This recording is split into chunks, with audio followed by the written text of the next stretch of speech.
record. No streaking. No streaking. So anyway, tonight is polypores.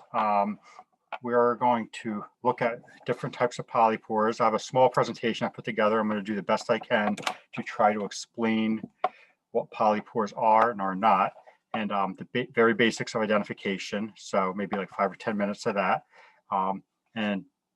I thought we'd start out with Dorothy, if Dorothy Smallin is with us yet, because she sent some really interesting cultural uses of polypores.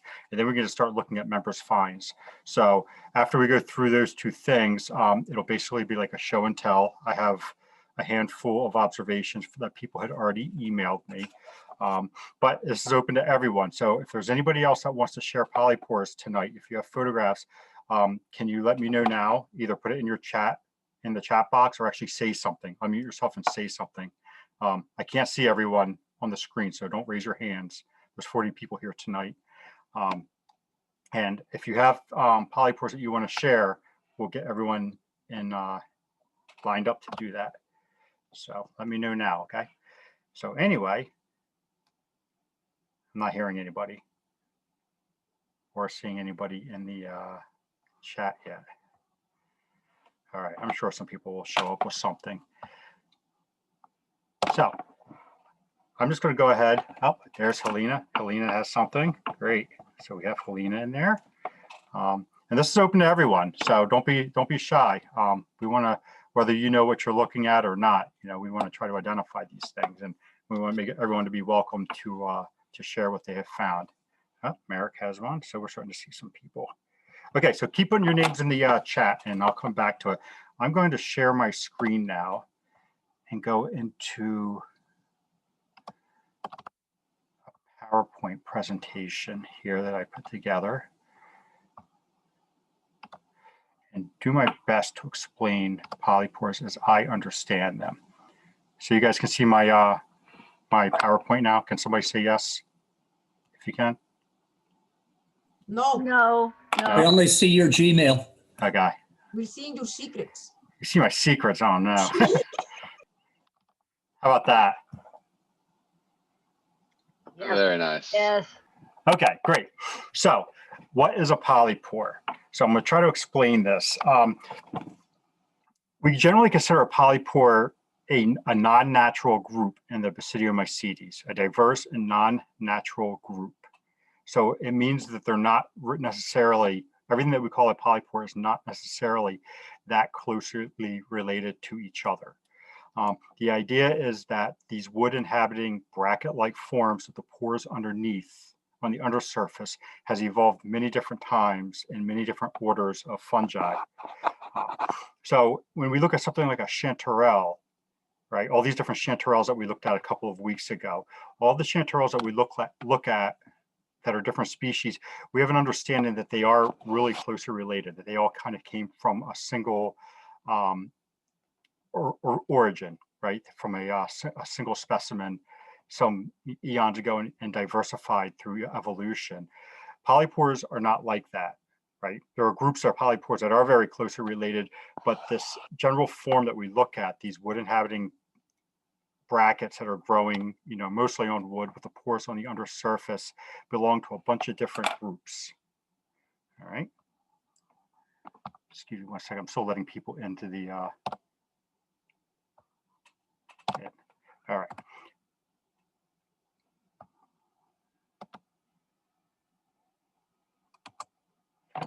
So in 1753, Linnaeus, who's considered the father of like modern taxonomy, he's the person that really organized Latin binomials the way we know them today. He's the one who initially introduced that concept to the world. He created the genus Boletus, and all fungi with tubes or pores were stuck into that, because at that time it was thought that they were just all, because they had pores, they were all related to each other, closely related to each other. And about 70 years after that, Fries, another mycologist, that he was able to look at these things and made the observation that what we call polypores are distinct from boletes, and he created this group that he called Tribus polypori. exactly 200 years ago. He later created the family name Polyporaceae a few years after that. So he was able to look at these things, all these fungi that had pores on the bottom of them, and make the distinction between these fleshy things that grow on the ground, which we generally consider boletes, and these other mushrooms that grow mainly on wood and tend to be a little bit tougher, but still have pores on the underside. And he was able to make a distinction that they were separate from boletes. So he created this group that he called Polypori, Tribus Polypori. And that is where everything that was not a bolete basically was dumped for the next several decades. But mycologists after that continued looking at these things and slowly started teasing apart the concepts that they weren't necessarily that closely related to each other. And we were able to discern these distinctions and these relatedness to each other through the years as technologies evolved. So Fries didn't have much to work with at the time. He was basically looking at things from a macroscopic point of view, but just looking at it and making general observations with the naked eye. But as things like microscopy was developed and cultural comparisons were developed up until modern times like today, where we're using DNA evidence, we were realizing that these polypores really belong to a bunch of different groups. So some of the orders with polypore-like genera in them, this is just a few of them. There's a whole bunch of them. Some of them are really obscure. I tried to just include a few here that are that are recognizable, like agaricales. So all of our meadow mushrooms, our portobellas and mushrooms like that, they have mushrooms in them that, to the casual observer, you would say it's a polypore. The same with boletales, which are boletes, cantharellales, which are chanterelles, on and on. Russulales, which are all our russulas and our lactarius mushrooms. All of these groups of mushrooms have mushrooms in them that look like polypores, that grow on wood and that have the pores on the underside of them. Of course, here we have right down in here Polyporales, that's the order. And within Polyporales, we have the family Polyporaceae, and we can even whittle it down to a genus Polyporous or Polyporous, which I guess today you could say are the truest of the polypores. But all these other orders have poroid fungi in them that grow on wood, that when you and I are out in the woods and we find them, we would call them a polypore. Now, that sounds really confusing, but luckily today, most guidebook authors still treat polypores in this big non-natural grouping, because when we see these things out in the woods, we don't immediately make a distinction of what order they're going towards, right? We say they look like a polypore, and we want to go to a resource that shows all polypores. So most polypore books that we look at have, they're going to be really heavily focused on these two right here, the Hemenocystis and the Polyporales, because that's where the majority of these things are at. But they will have these other orders represented in them. So this is how I actually identify a polypore. Like when I find a polypore, this is my sequence. I actually have this list hanging on my bulletin board. So I look at, the first thing I want to know if it's fresh or if it's dry. So unlike a lot of other mushrooms, you can find dried polypores and identify them. In fact, we can go outside right now in February and find dried polypores that grew last summer and into the fall and early winter, and still make accurate identifications with them, right? We're not going to find guild mushrooms or boletes that grew back in the fall. Like, they're gone, they've rotted away. But polypores do still exist out there, but you do want to make a distinction of whether they're fresh or they're dry, because they do change a little bit as they dry. And before I even touch the polypore in the forest, I'm looking at the substrate. And I'm going to go through this stuff a little bit more depth in a minute. But that's the first thing I'm looking at, is the substrate.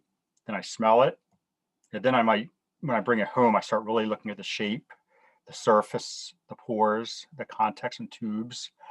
And then maybe I start looking into the Hyphal system, chemical reactions, like reagents, and then maybe some microscopy. This isn't, you don't have to do all of these things to identify a polypore, but some polypores, can be pretty tough, and it's almost like a sequence as you're moving down. Sometimes I'll figure out the identification halfway through this list, and I won't have to resort to like trying to figure out the Hyphal system and reagents and microscopy, but those are all tools that we have. So The very first thing that I do when I find a polypore is I look at the substrate. Excuse me.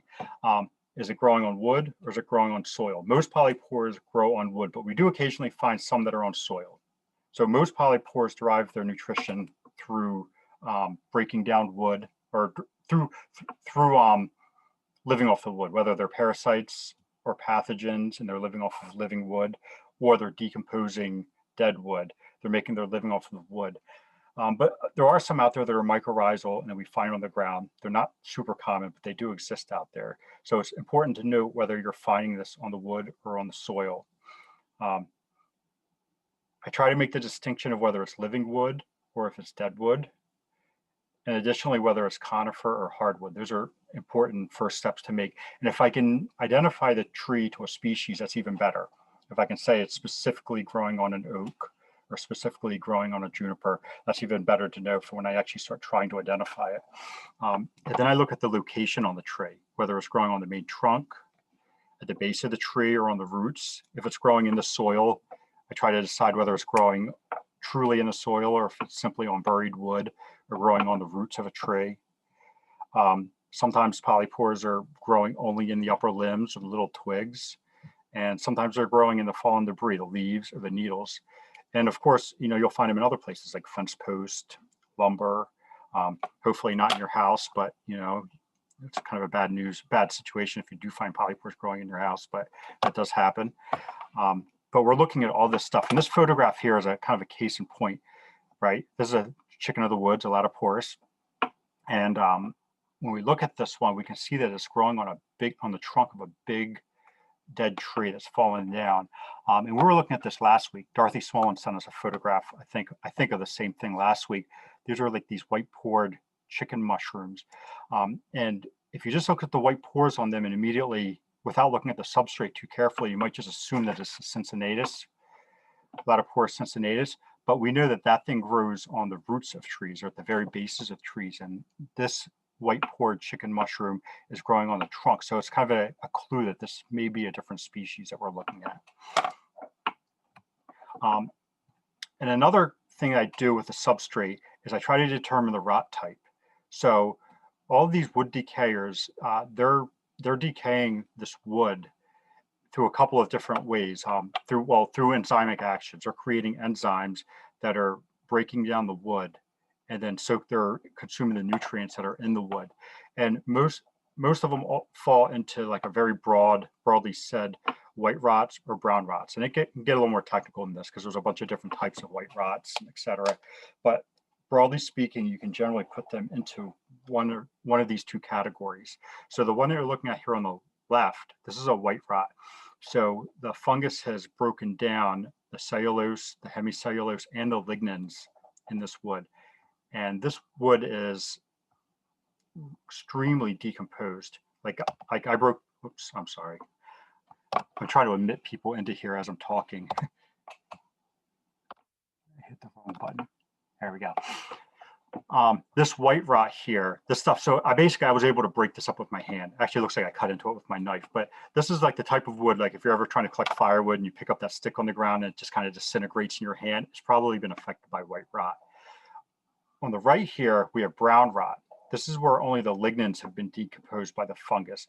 And when that happens, when the lignins are decomposed, the wood contracts really rapidly and it forms this like square cubical look to it.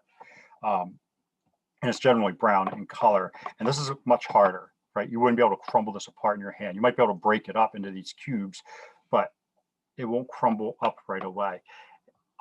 You want to make that distinction because most polypores are white rotters. I think something like 10% of them are brown rotters. But if you can make that distinction, if you can decide that this polypore that you're looking at is a brown rot, you'll immediately eliminate 90% of everything that you're looking at in the guidebooks. So that's an important distinction to make. The next thing I look at is I always smell them, right? Odor is only occasionally important, but sometimes it can be very important. This specific mushroom that I put here, Mechiloides fragrans, this thing is really fragrant. If you smell it once, you'll never forget the smell of it. And it kind of looks like a turkey tail when you first look at it, but if you grab it and you pick it up and you immediately take a whiff of it and it smells really intensely like cinnamon, it's a dead giveaway that you're looking at something that's may not be what you thought it was originally. And then the shape, despite being called a bracket fungi, polypores come in many shapes and forms. So I just put a couple of shapes here. This is not by any stretch of the imagination all the shapes, but these are just a few of the common shapes that you might say. Ungulate, which is hoof shaped, right? This one's laterally stipitate. So it was growing out of wood on this stipe, which is just a fancy word for the stem. We call this one laterally because it's off to the side. If it was in the middle, we call it centrally stipitate. Applanate, which is kind of flattened out a little bit, but still a little rounded. And then of course, resupinate, which we did a couple of weeks ago. These are the flattened polypores that are flush up against the substrate with nothing projecting outward. And there's, another 6 or 8 or 10 technical terms for the shapes of polypores that you could get into. We look at the upper surface. That's the next thing that I look at. I look at the color and the patterns of the color. So whether it's a solid color or maybe there's zonations. If you look at this example here, this Tremedes, you can see that there's zones in here. And this does not have much of a color variation in it, but there's a little bit of color variation in them. You can see that there's also algae growing on this one, which would be important to note. We look at whether there's hairs on them or whether they're smooth, and if they are smooth, whether they're dull and shiny. And then other things like whether they're cracked, whether they're warted. You can see this one has like bumps all over. That's all important to note. Look at the pores. I flip it over. So we're always saying we want to see the underside of the mushroom, right? So this is where this happens. When we flip it over and we look at the pores, we want to see the color, whether it's white, whether it's pink, whether it's purple, and whether it's staining, which means if I damage it, if I push my finger into it, or if I run a knife across it and scratch it, if it's going to change color for me. Shapes of the pores. So the pores come in different shapes. So these are just a few of them, more common ones. They're round, sometimes they're angular, sometimes they're elongated to the point where they look like gills. Sometimes they're daloid, which means maze-like. So looking at this one, I would call these elongated pores, the example that's on the right-hand side. They're not really round or angular. They're kind of stretched out a little bit. And then pores per millimeter. That's a really important identification feature in polypores, and most of your polypore guidebooks give you the pores per millimeter. And the way you determine this is you take a clear ruler, which is this here, with a millimeter scale, and you put it right up against the pores. And then usually you need a magnifying glass to really get a good look at it.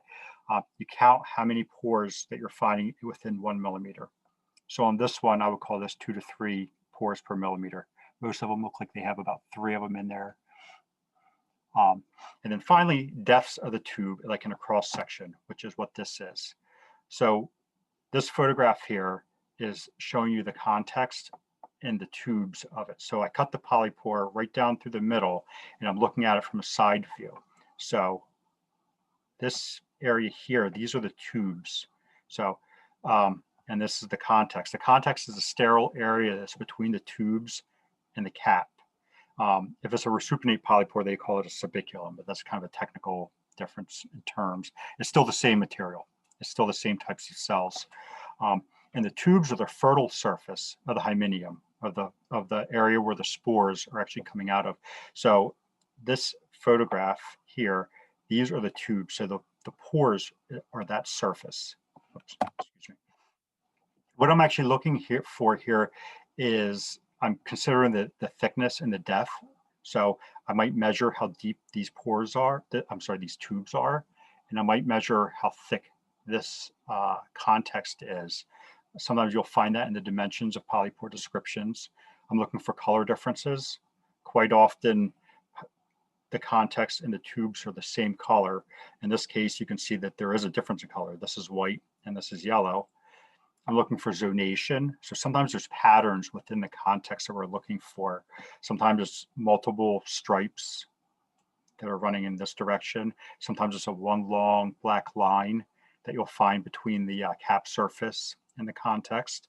And I'm looking at consistencies. So this one I chose because you can see that there's 3 different consistencies here. You have this firmer mushroom-like texture here. There's a layer of gelatinous material right here. And then these tubes are really kind of sticky sliminess. This was all really important in determining the identification of this mushroom. Sometimes I try to figure out the hyphal system, and this is getting a little more complicated. Polypores usually, at least in the main groups, like the Hemenocystis and the Polyporaceae, mycologists make a distinction in the hyphal systems and in the different types of hyphae that are in them. And with a little bit of practice, you can kind of figure it out, but just by feeling them. So these monometic things tend to be really soft and really sappy. So like Ceroporia, if anybody's ever messed with that. These are the polypores. When you touch them, they just kind of fall apart and you can smear them off the wood. Dimitic, they're a little bit tougher. So an example of that would be like a chicken of the woods. They start out soft, but they get really hard towards the end of their life cycle. And then trimitic, very tough, very woody. So these like conchs that feel like a piece of wood. When you take them, you bang them on your desk, it sounds like you're banging a piece of wood on your desk. You can kind of make a guesstimate of where they're at in their hyphal systems on this way. Beyond that, it takes microscopy to figure that out. And then finally, chemical reactions, right? So KOH is usually the main chemical that I would use on polypores. So that's potassium hydroxide. And I will take it and just put a drop of it, 10% KOH on my polypore. So you can see this polypore here, this area that's stained black, that's where the KOH hit it. So it was like a brownish red color. With the KOH on it, the blackening, it kind of gives me some clues on which direction to go. And that's usually what you see is a blackening stain. And that would put you like off in the direction of like the Hymenocystis. But can you explain what happened? Can you explain what happened when you put KOH? I'm sorry, I didn't understand you. What does KOH do to the mushroom? I don't personally understand the chemistry behind it. I wouldn't be able to explain the chemistry, but it causes these staining reactions. So if you see my fungus here was like this brownish red color, the whole thing was uniform like that. Where I dropped the KOH on it and stained it black. And those reactions are often noted in polypore descriptions. And there's a few other ones. There's the one that people Is it due to the pH? I'm sorry, Hervé, I can't explain the chemistry to you. I don't understand the chemistry. Okay. I just know that these reagents are the common ones that people are using, and they're in the descriptions. And there are a few other colors that'll show up. I think the Hepalopolis will stain like red. You'll find different ones that do these things. All right, so that's the gist of how I identify polypores. So I threw together just a couple quick resources. We saw some of these a couple of weeks ago, so I won't go too deep into them. But this book, Poroid Fungi of Europe, it's a pretty new book. Both of these books are new. This one here is 3 or 4 years old. This one just came out last year.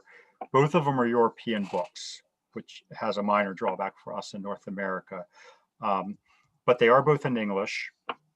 They are both written by polypore experts, people that are really well known in the polypore, world of mycology.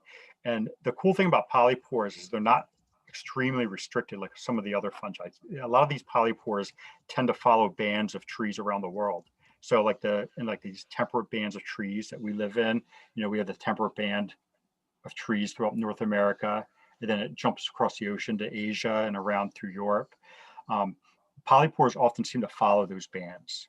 At least at this point, it seems like they're still the same species, or maybe separating out to some degree. And there are definitely polypores that exist in Europe or the Mediterranean region that you will not find here, and vice versa. But these books are both really quite helpful for us here in North America. This one here, this is written by the same person that wrote the Mediterranean book. This is an older work of theirs. But if you're really into polypores, it's worth having. And of course, North American Polypores, which was written by Gilbertson and Rivard in the 80s. And as we pointed out a couple of weeks ago, this one's out of print. You can't find this anymore in print, but you can go to this website right here and you can download PDFs of it. All right. I will tell you though, there's no photographs in this one. The other 3 books all have color photographs. These are all line drawings of microscopy only. So it's descriptions, written descriptions, and line drawings of microscopy. And then finally, some online resources here. So Joseph Vlasic, who is a mycologist in Czechoslovakia, he did some really, really great collections here in North America. I think his son lived in King of Prussia, Pennsylvania, or somewhere in that area. And he did all these collections of polypores in Eastern United States mostly, and really heavily centered in Pennsylvania. And this website has photographs with his names of them, not descriptions, just color photographs with his names and where he found them. So it's very localized to us with good color photographs of polypores. This Facebook group, Press Fungi and Polypore group, that's my favorite Facebook polypore group. It's a more advanced group, but you can definitely go in there and kind of pay attention and see some really good stuff. This paper here, Polypore Diversity in North America, this is a checklist of North American polypores from about 5 years ago. There are some omissions in there, but they list close to 500 species of North American names. And then finally, this last thing here, Polypores of British Columbia. This is a publication that the Canadian government put out some years ago. They have pretty decent color photographs, and these have good keys in them that are not super heavy microscopically intense, more macroscopic keys with good descriptions and average photographs. Of course, it's Western Canada, but a lot of the species that are in there are found here in the Northeast. So that is my introduction to polypores. I am done with that. I hope that was useful to some people. It was wonderful. Well, thank you. So is Dorothy here? Thank you. Dorothy Smullen, are you in with us now? Oh, there you are. I see your name. Do you want to share your polypores, your cultural uses of polypores? Sure. Okay.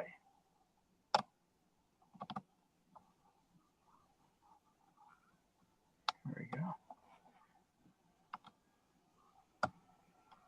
All right, you take it away, Dorothy. Okay, some of these may not be in the right order, but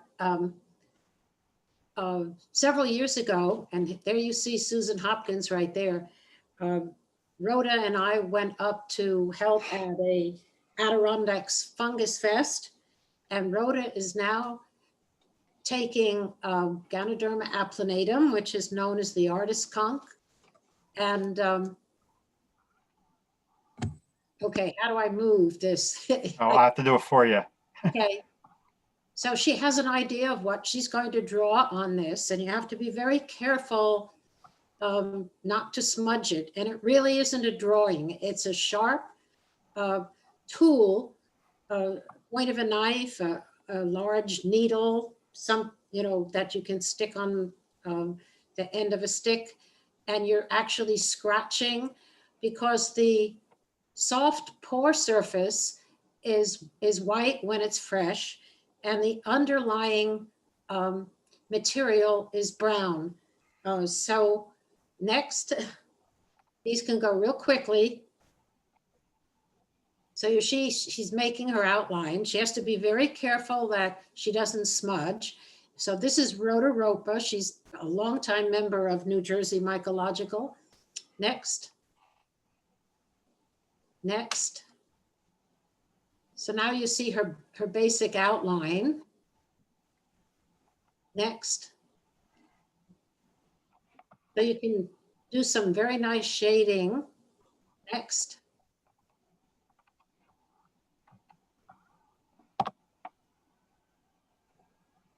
And finally, the finished piece. Next, there it is. So she signed it, Rhoda Roper, right down here. And it says ADK, that's Adirondacks ADK fungus. And so Ganoderma Applanatum, it can grow quite large. It's applanate, so it's really sticking out off the surface of the tree, and it produces brown spores sometimes that waft up on top of the surface, but it is known as the artist conch. So it's not really a drawing, it's a scratching.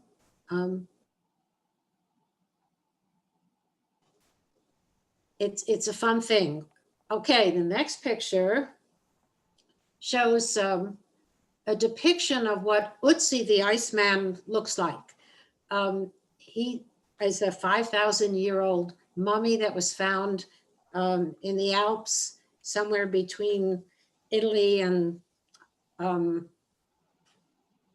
not sure the other country, maybe Austria. I'm not Austria. Austria. And oh, Susan's holding up that actual Ganoderma. So once it's dried, it's great. So this Iceman next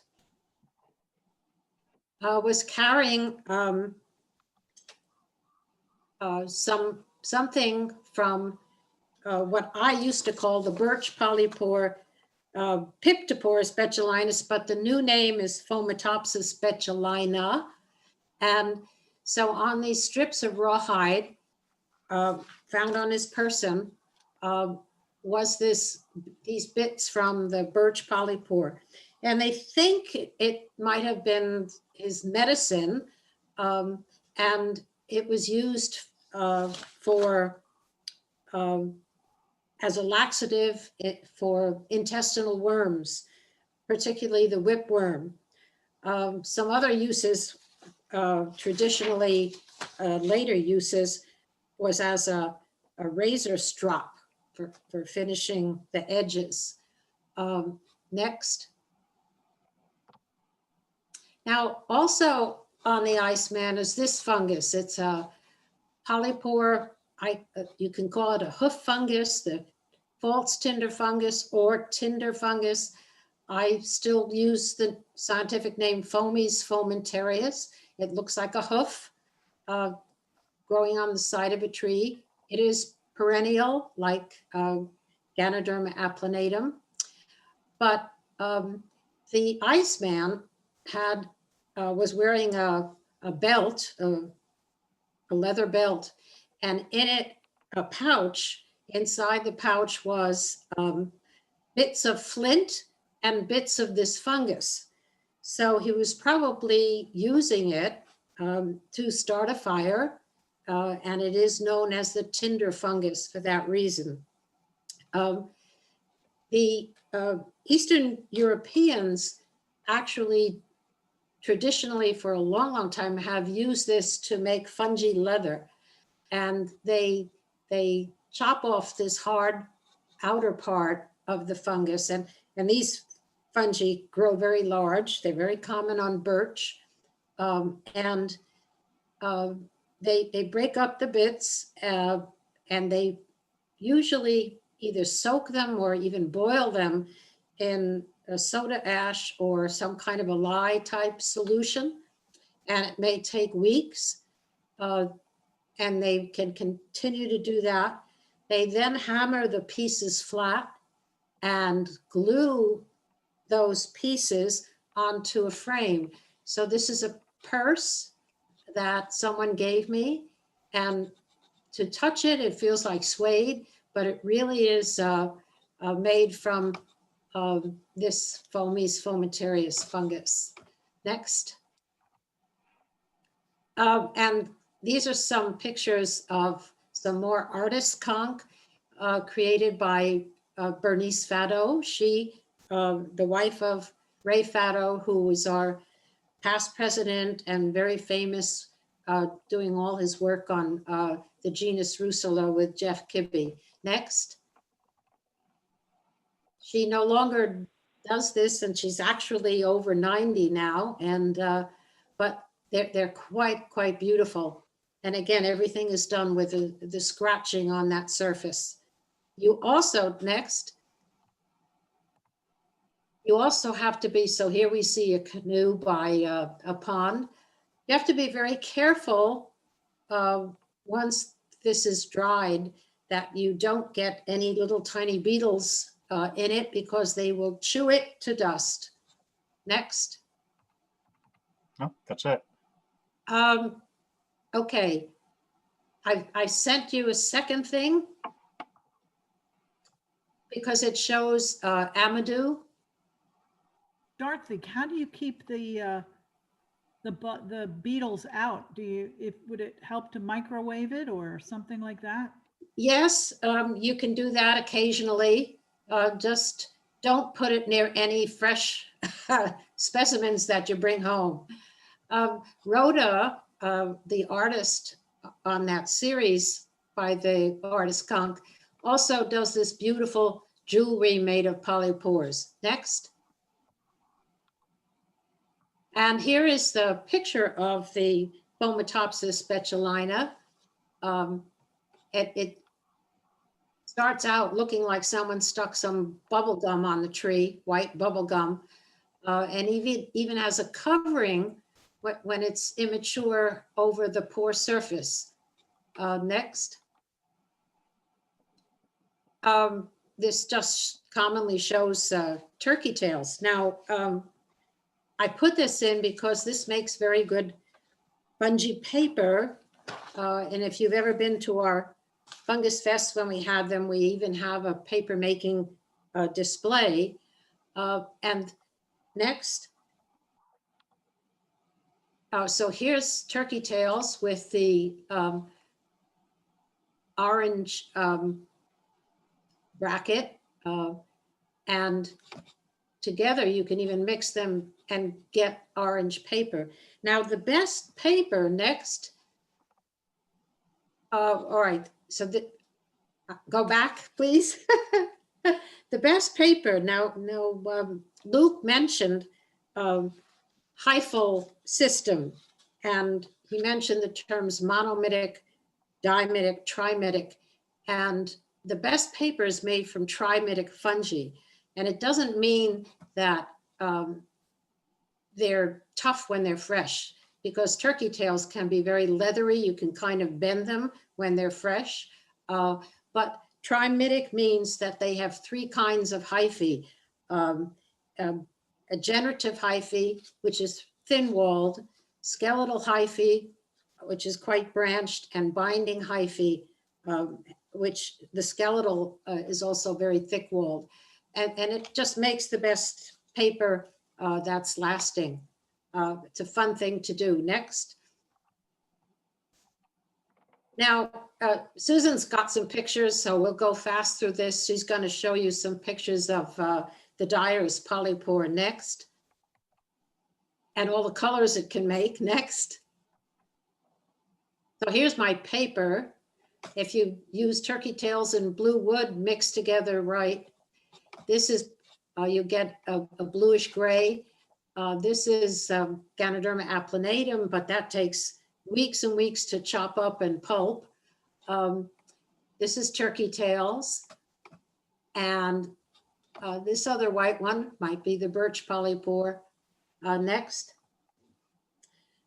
And this is funny. This is the foamies again, Foamies fomentarius, the Tinder fungus. But if you can look close, if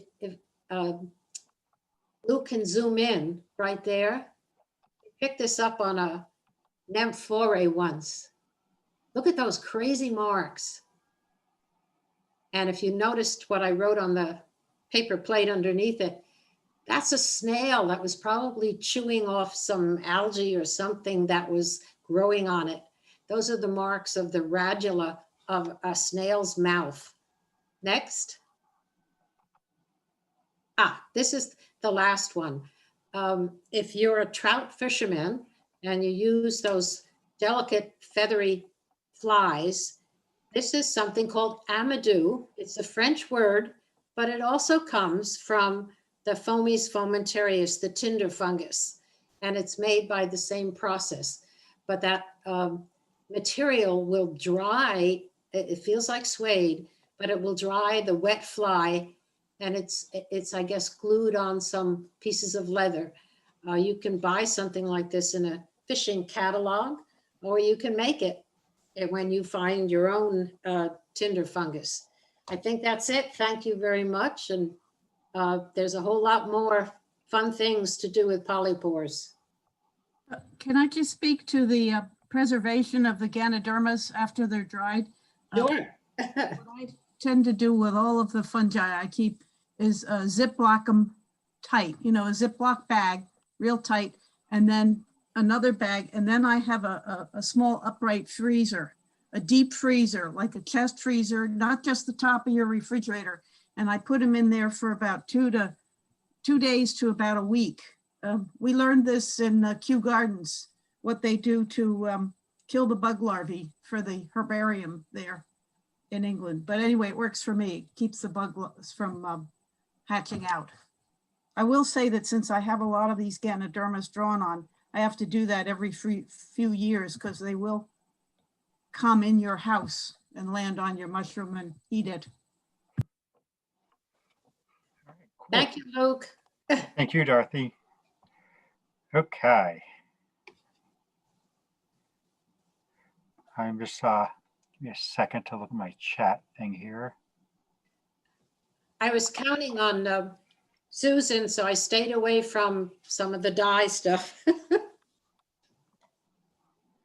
I have 3 dye mushrooms to show, but I just pulled a couple sweaters out of the closet, but I wasn't really going to show the colors except for one. The one that's my best one in New Jersey. Get Okay. to see anymore because I don't live there. Okay, so it looks like we have 12 people who want to share tonight. So that really rounds out to about 5 minutes a person. So why don't we just start here right at the top of the list. We'll go through here. That would be Helena. If you would like to go ahead and share, Helena, and we'll just work our way down this list. We'll go through the screen sharing first, and then I'll share my screen with all the emails that people sent me. Sure, I'd be happy to. Thank you.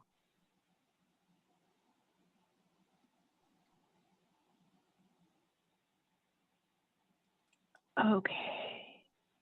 Whoops, sorry.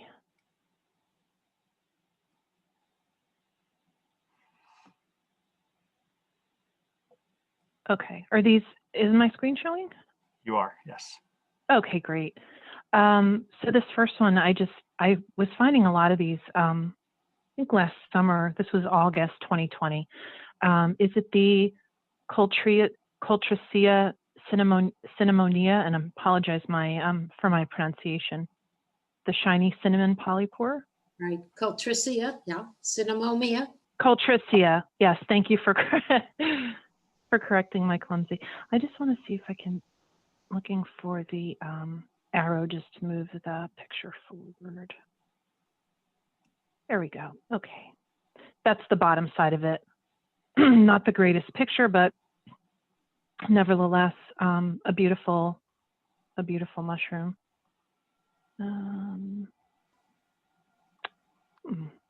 As long as it was very silky, and this is one of the ones that you can pull up out of the soil. Yes. And I think you can save it, right? And it dries nicely. I understand. I just love this polypore. It really cheers you up kind of in the middle of winter. So is it the Pygnoporus cinnabarnius? Yeah. The cinnabar polypore? Okay. Cinnabarina. Cinnabarina. Yeah. It's in Tremedy Yeah. now. Oh, They- yes. They took Can you it say out that of again? its Tremedys. They took it out of Yeah. Pycnoporus. I'm not sure there's anything in that genus anymore. Okay. It's in Tremedys now, but that's relatively recent. Your identification is probably good.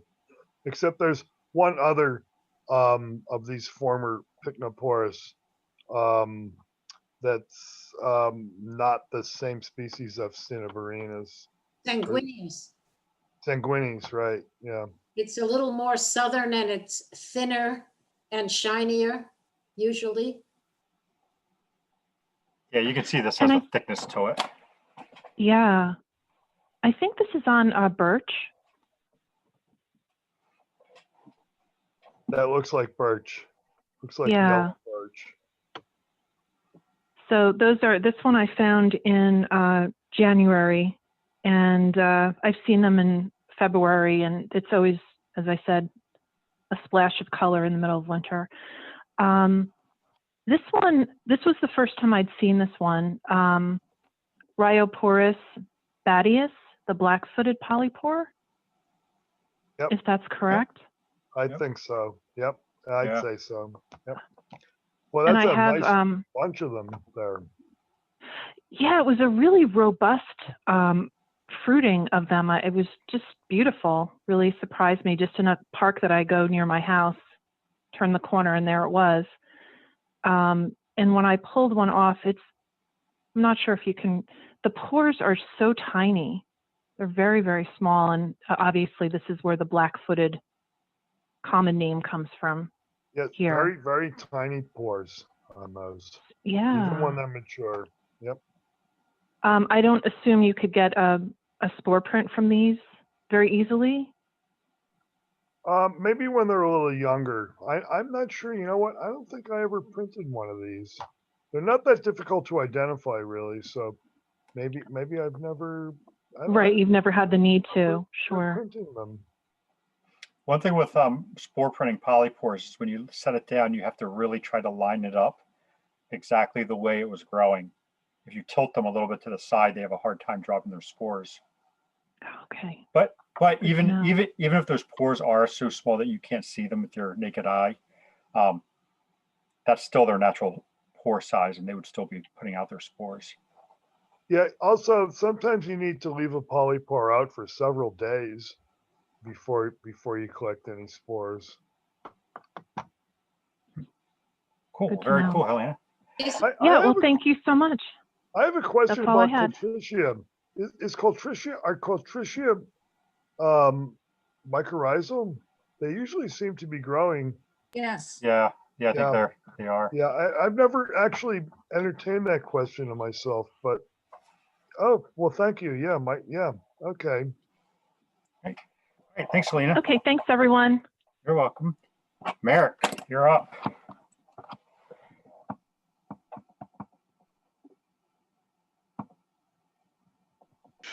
Wow. Yeah, you got 5 minutes. Yep. Nope.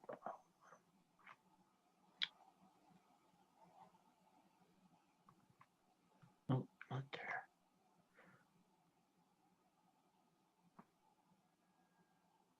I put it. All right, I'm gonna share two real quick. The first one.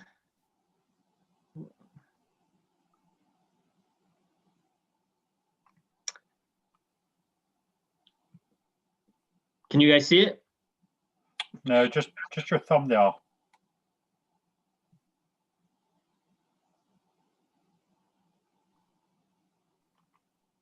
You can see it? It's still the thumbnail? Correct. Okay. Why don't you try stop sharing and then share again? Yeah. Sometimes the computers don't share their thumbnails very well.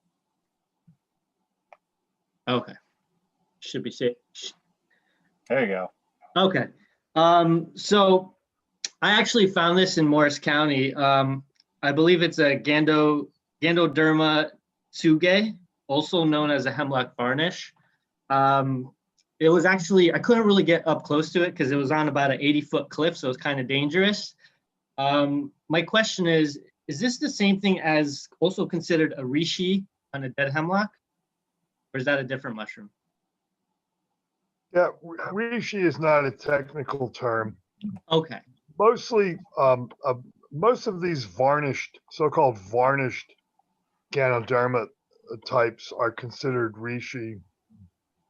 You can see the tops of the caps here have a shiny amber sort of varnished appearance, and so that sort of puts them into one of that group of species. And this certainly looks like Ganoderma tsuge to me. The tree looks like a hemlock. Yeah, it was definitely a hemlock. And I think I recall reading that these mushrooms were highly revered in Chinese medicine. And I think they were difficult to get for whatever reason until they either figured out how to cultivate them or something. I'm not really sure, but they do have medicinal properties. So I was wondering if anybody here can speak to any of the medicinal properties. I didn't know it at the time. I just knew it wasn't edible, so I didn't really take much more interest in it. But if there are some medicinal properties, I'd consider going back next year and getting some. So Merrick, you know what I I'll do? You know what I'll do, Merrick? So I don't want to go too far into the medicinal things, just because of time. There's a Okay. lot of people I want to share. I have a couple of books here that are pretty well regarded, and I can share the names with them if you want to dig into that a little deeper. Okay. Because people Well, people definitely are interested in this species for medicinal purposes. all right, will do. So I'll go to the next one. But the true Asian lychee or the Japanese reishi, the new name is Ganoderma lychee now. It's not the tsuga, but they, how much of the medicinal value it has, I'm not sure. Okay. This species, Tsuga, probably doesn't even occur in China. I believe the Chinese species grows on hardwood. They used to call it lucidum, Ganoderma lucidum. No, it's but- not but lucidum No, anymore. that's why I said they used to call it that, because it's now has been determined that the species that is technically Ganoderma lucidum, I believe, only occurs in Great Britain, Yeah, you're from my understanding. But that's interesting, Dorothy. I didn't know that there was a name for the species, the Chinese species. It's now Ganoderma lychee. Lychee. Lychee, so that makes sense, right? But I don't think this Ganoderma tsuge probably even occurs in China. But it's a varnished Ganoderma, and what little is understood about the medicinal properties of these on a scientific a level, I believe that it's the current status is that they're not much different chemically than the hardwood types, which we have one or two hardwood types that occur in North America. But that all of the varnished Ganodermas are colloquially referred to as reishi, is my understanding. No, I wouldn't do that. all right. Was that it, Merrick? You don't think so, Dorothy? No. Why not? You know what, guys? I'm afraid I have to cut that off because there's a lot of people that want to share. And we could argue all night about the Ganodermas. That could do a whole a night just for Ganoderma. Were you done, Merrick? One more. Okay, let's see your last one. Yeah, so this is a Polyporous Squamosis. I found this here in Somerset County, and it was after a significant rainfall, and I probably could have picked 100 pounds of it within 100 feet. I don't know much about it other than someone I read, they described its edibility as if the porcini is filet mignon, then this thing's the meat and potatoes. So I was just wondering if anybody's eaten this before and what, they can add anything. Do leather. Yeah, at this stage, this would be way too tough to eat. But when they're young, they're tender, and some people like them. Okay. I've had cold marinated pheasant's back or dryad saddle, whatever you want to call it. Probably young specimens. I don't know. I think so. I didn't make them. They were cold marinated, maybe blanched beforehand. They were pretty good. I've eaten them also cooked, and I wasn't all that impressed. But the cold marinated ones I thought were pretty good.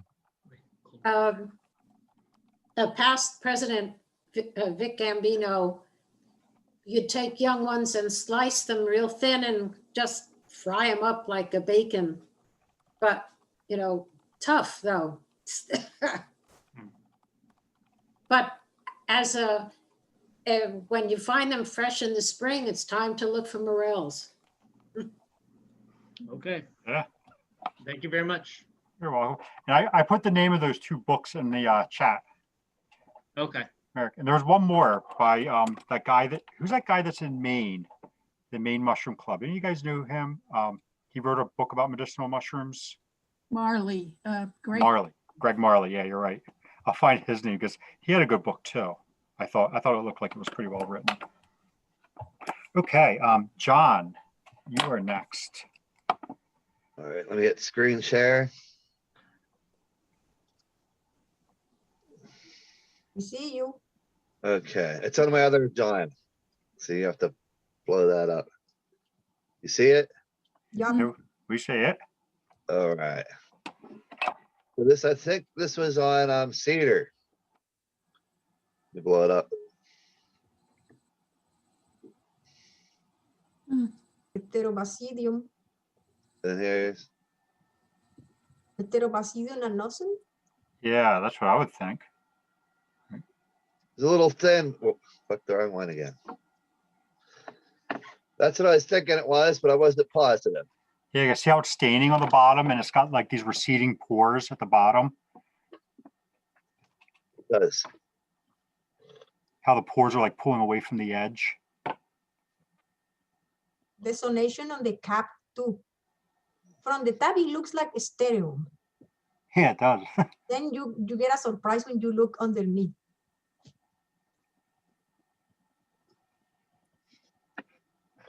Yeah, that seems about right. And You it know what grows like at the base. I'm sorry, look. It grows No. at the base of the tree. Yep.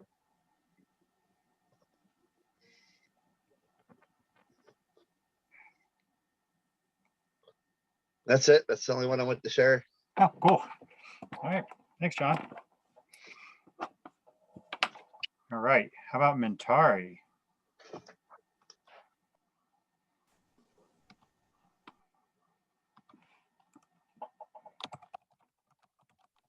Look, I thought Rita comes before me. No, she emailed me her stuff. Oh, So I'm gonna wait. I'm gonna do all the Well- emailed ones at once. Well, I have 2 slides that I can show. I can share my screen very briefly. Who's Would that be okay? John, we are still seeing your screen.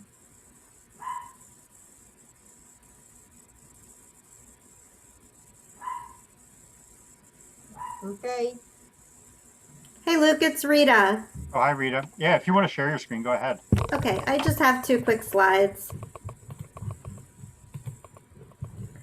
So I'm a novice mushroom enthusiast. I'm visiting from the Philadelphia Mycology Club. I am a member of your club too, so thank you for having me.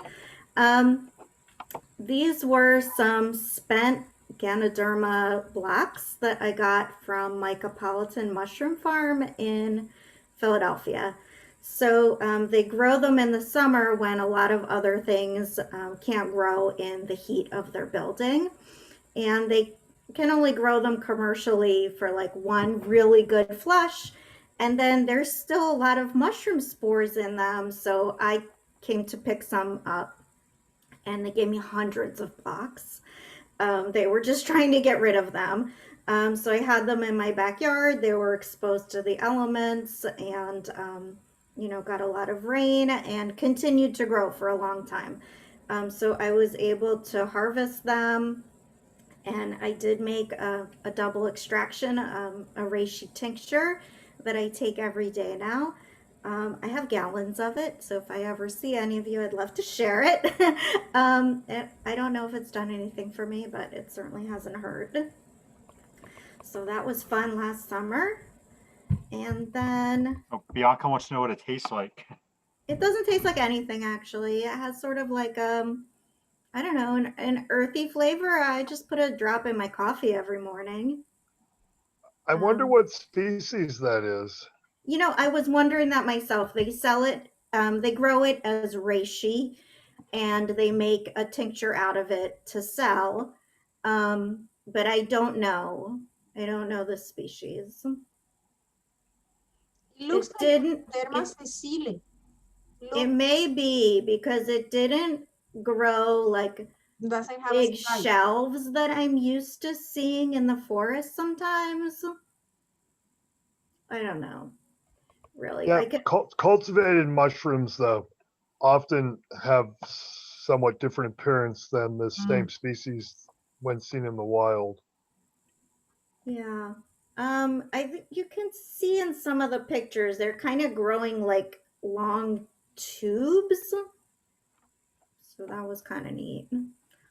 And then this, so I think Luke actually helped me to identify this.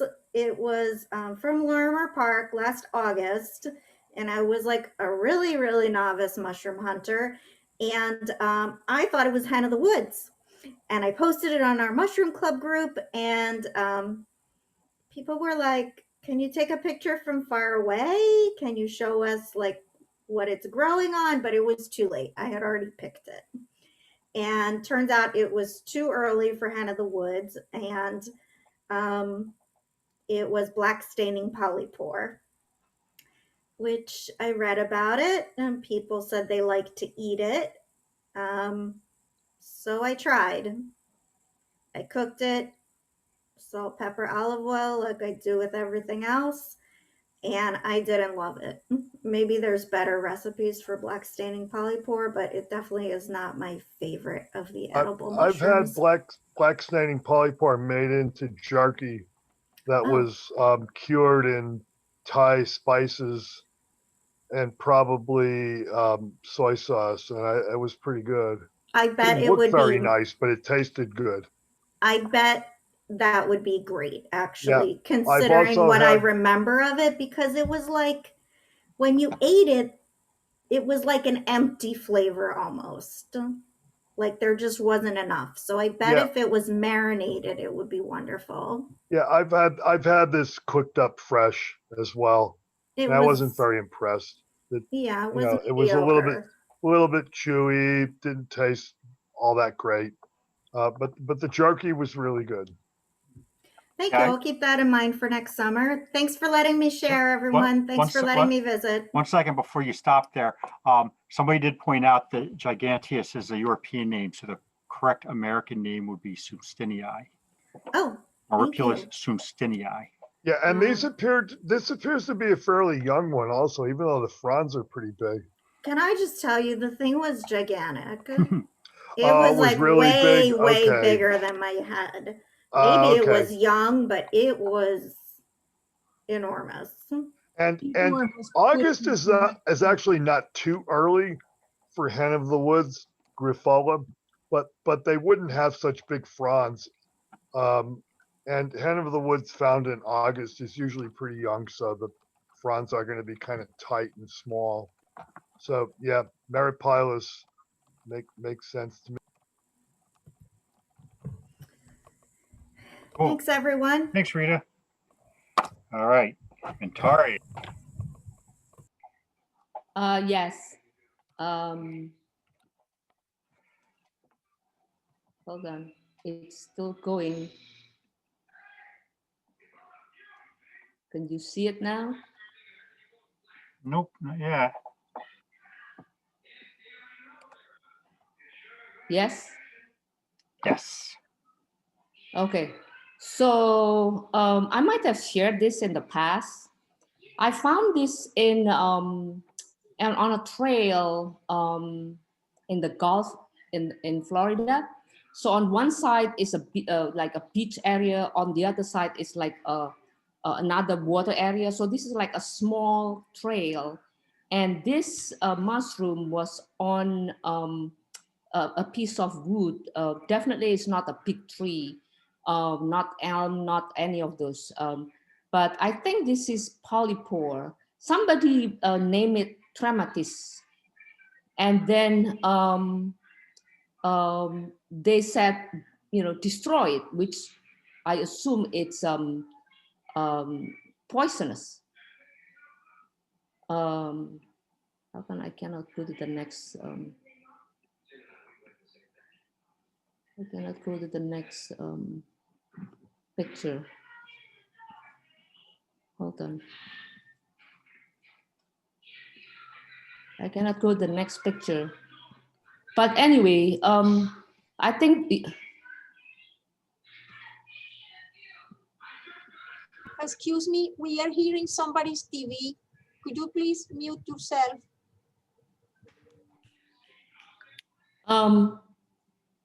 but I cannot go to the next picture. I'm sorry. Here, it's all still going. It's still going. Here we go. I'm seeing your next picture. Yeah. So here you go. Oh, here it goes. It's just very slow, I guess.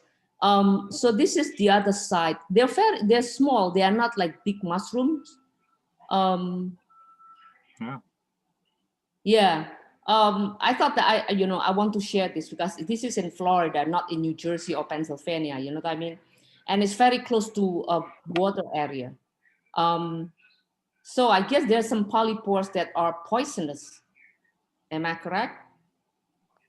Maybe a couple, but not too many. Hepalopolis Nebulance is poisonous. Yeah. And that's the only one that I really know that, and maybe there's another Hepalopolis species that may also be poisonous. There aren't too many poisonous polypores. Most of them are not edible because they're just really, really tough, or they don't taste good.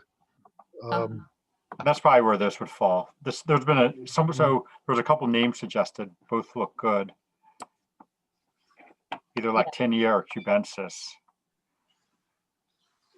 Yeah, that's all I have to share. Only one mushroom. Okay. Timura's asking if you know what kind of tree that is. No, I don't. I'm sorry. No.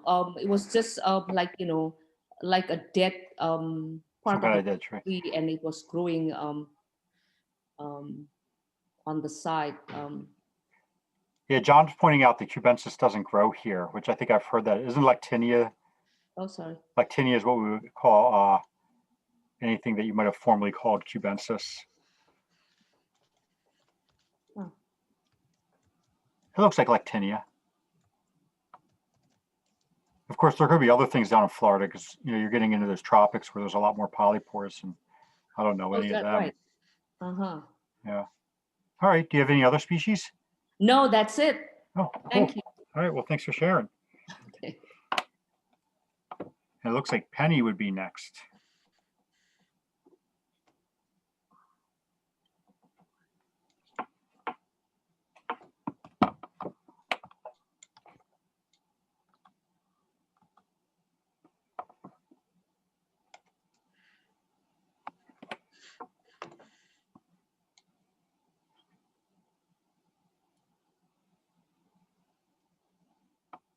You're going to pull that up from your computer, right? No, did you email me something? Yeah, I emailed it to you. Sorry. Well then I will do that when I do that, when I share them all. Okay. Actually, it is time for me to share. That was the last person that wanted to share their screen. So let's see here.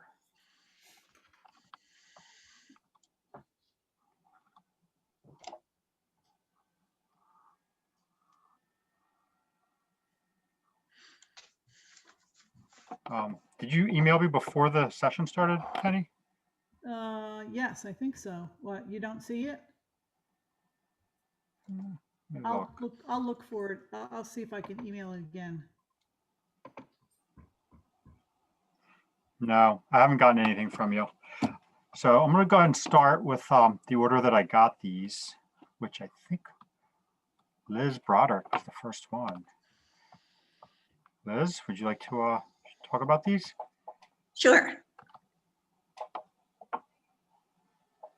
Well, that was nice because we just had Tremedy lactinia, and I'm pretty sure that's what this is.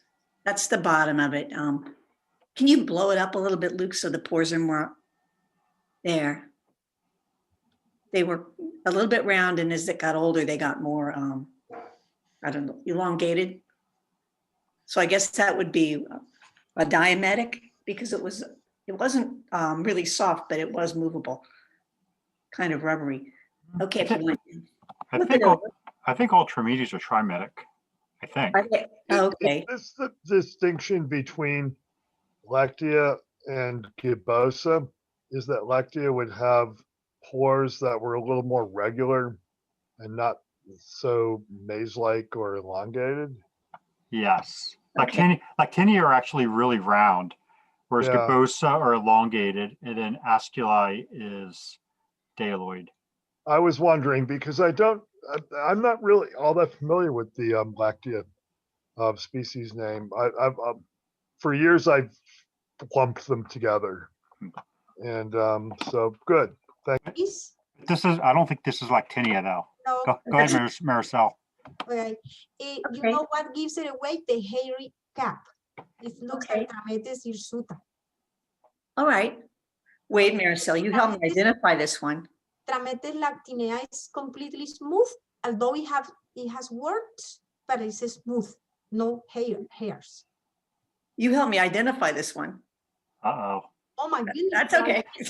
Hairs. I was pretty sure about this one because I got your So help. sorry, I just No. the hairs. Yeah. I think Lactinia has much rounder pores too. Okay. See, these are a little bit angular. I would call these angular pores, like Okay. round to angular. They seem more angular when they were talking about the Lactinia. But it did say when I was reading about it that they can get, a little bit more angular as they get older. And this was actually in a cedar swamp. And I think looked like there was a lot of Atlantic cedars that were down around it, but there were also some hardwoods. So I think this probably was oak. Okay. So what, hirsuta, right? Yeah. Okay, which means hairy. Hairy, yeah, but on an oak branch. Yep. Okay. You sure that's oak? That doesn't really look like oak. I'm not sure about it, to tell you the truth. It was pretty well rotted. It probably doesn't matter for those Tremedes. Yeah. Any of those hardwoods. But it was in the middle of a bog. Okay. This one, somebody we showed last week, but it's just such a fun one. It's Globifomes graveolus. And this was a really fresh one. And they're kind of reddish brown on the top, white pore surface. And I think there is a kind of a crummy picture of pore surface. It's hard to actually pry them off the log, but they have a white spore print. Liz, Uh-huh. I was reading a book about polypores today, and there are two polypores. I don't know if today they have a different things to say about them, but your Polypore graveolens and Pictoporus volvatus, they have no near relatives. Oh. Mm-hmm. Well, when I found this, I find it in the same area all the time now, year after year. But the first time I saw it, I'd never seen anything like it. Are they, Marisol, were you saying that those two are closely related, or? No, they are two of the kind. That I see. Cool. Okay, that's number 2. And then I put this in, which Rita already shared, but these were everywhere last year. It was like the year of the black staining polypore. And, I was taking my daughter and my son-in-law, and they were kind of new to this. And they were pretty sure, again, that they were hen of the woods. And I think I found this in September. It was just pretty small, pretty petite, but it really blackened up even by the time we got it home. Yeah, that's some good example of the staining. Yeah. Yeah. In my experience, black staining polypore has a really long window of occurrence. It starts in July and it can go up to October.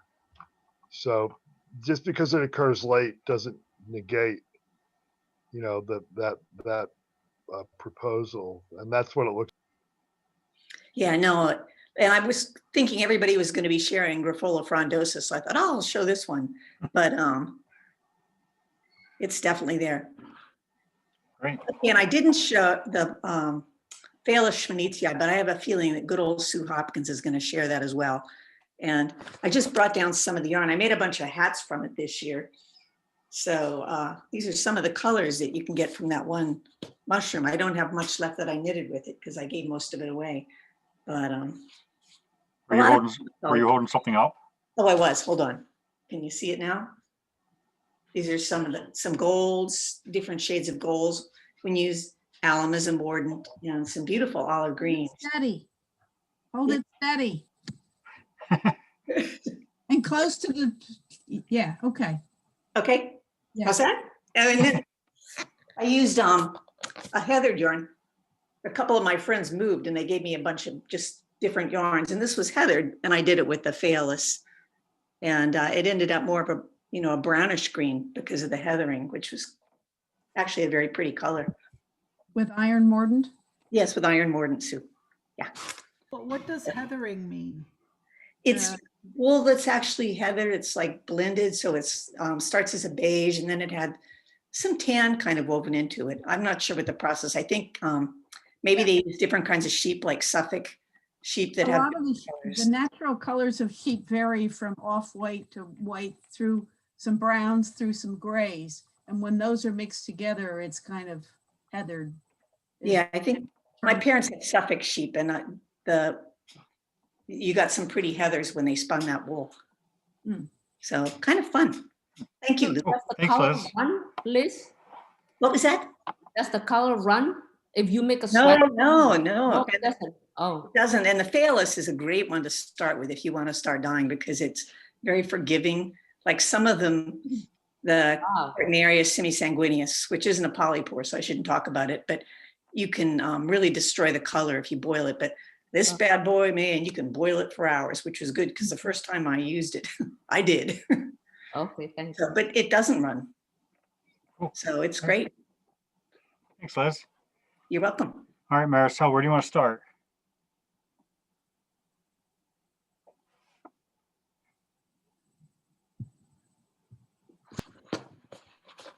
Look, Yes. the top.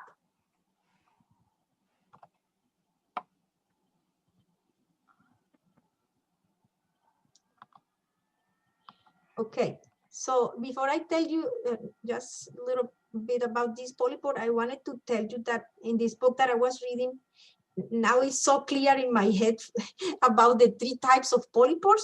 One is called resupinate, which is the simplest and probably the most primitive condition, in that the entire structure lies flat on the substratum, like this one that I am showing to you. It's a resupinate polypore. Then there is the sessile polypore, like some of the Ganodermas. And then the third type of polypore is the stipitate. It has like a foot, like a stem or a stipe. And there are in between shapes. But the ones that I wanted to show you tonight are all resupinate. And there is a confusion between crusts and resupinate polypores. So this one, I was so happy thinking that I identify it as, what's the name? Look, Cartilosoma ramentaceum. And when I posted in Facebook, somebody jumped and he told me, no, because the margin is too cottony. And the cartilosoma doesn't look like that. So then he told me, what about Amiloporia? So then I look in Amiloporia and it may be those because they have a margin like that and grow on burned conifers. This one was growing in burned conifer. And what I wanted you to notice was the beautiful shape of the pores, which are very irregular. Beautiful margin and beautiful pore aspect. Very, very varied. Some of these Hyphal types. All right. And then right here, one time, there are 2 fungi right here. The white cords is from a resupinate polypore that is called Trichospora Menosistis. I showed this to you before. And the orange threads are from Hypnophlebia chrysorrhiza, which is a cross fungus with teeth. Okay, but I wanted to tell you about the white one. I was so lucky to find just the white cords or rhizomorphs, because when I did the micro, this is what I saw. This is not my drawings, but I showed you the photo of my micro. This species is the only one that has these spheres-like structures, which give the name to the species, Hemenocystis. They call them spherical bladders. Go ahead. So this is the micro of that. And I think that I have a photo of a match. Oh, and it also have a fibulate hypha that inflates next to the clamp, as you can see right there.